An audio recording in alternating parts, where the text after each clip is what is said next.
I think it's not going to be surprising for anybody that's a lawyer that's listening or knows lawyers.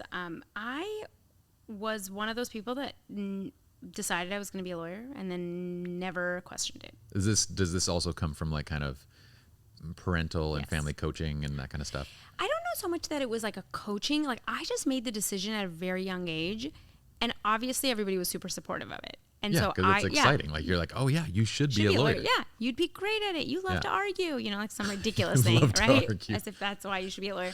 And so my parents were very much supportive of it. And I think for a lot of us who start overachieving as a way of like getting external validation and wanting like the praise of our parents and teachers and society, I just kind of put my head down and was like, all right, I guess I'm doing this. I'm going to be a lawyer. And I really didn't question it. So I went first to a big law firm and I was doing just civil litigation, but then I quit. And when I got married, when me and Pejman got married and I moved to Arizona, I actually became a federal public defender. Oh.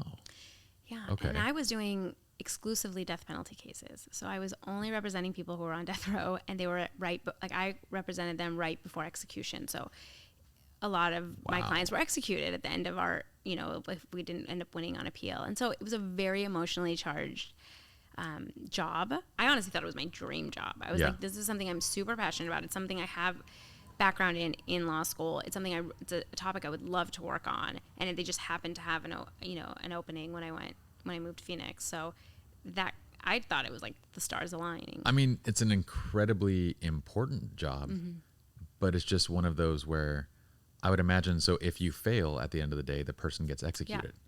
Yep. There is no higher stakes than that. Right. Like I could mess up on a photograph or, and like nobody dies. Even a surgeon like can mess up, and usually like, it's something that can be fixed, but that sounds, I mean, it's not as high stakes it is, but it's also, you get emotionally wrapped up in these cases, don't you? You totally get emotionally wrapped up, that for sure. But you're already fighting an uphill battle. By the time they get to that appeal, the chance of winning is very slim. So you're really trying it's like the last ditch effort of getting some kind of a stop. But you know what you're up against. So it's not like you're it's not like you're thinking you're going to save all everybody. These people. And it's more of really trying to find the cases where there is some major, like there's an innocence claim, or there's something that you can really maybe even get the public involved so that you can get, otherwise there's really no hope. That almost seems worse, because then it's like, there's no hope. You're banging your head against a wall. Oh my God. I had the first week of that job, there was an older lawyer who had been there for decades.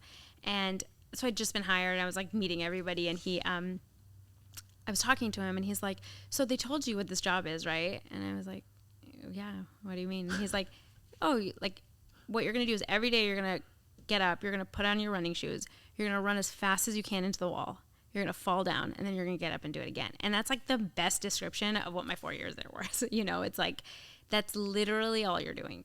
And that's why you get burned out, because it's it's not going to change anything.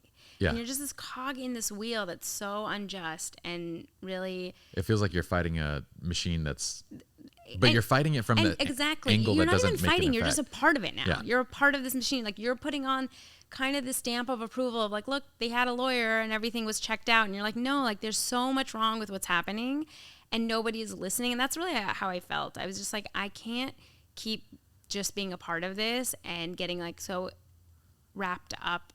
And I really felt like it was just eating me up from the inside. And I was like, I can't survive this anymore.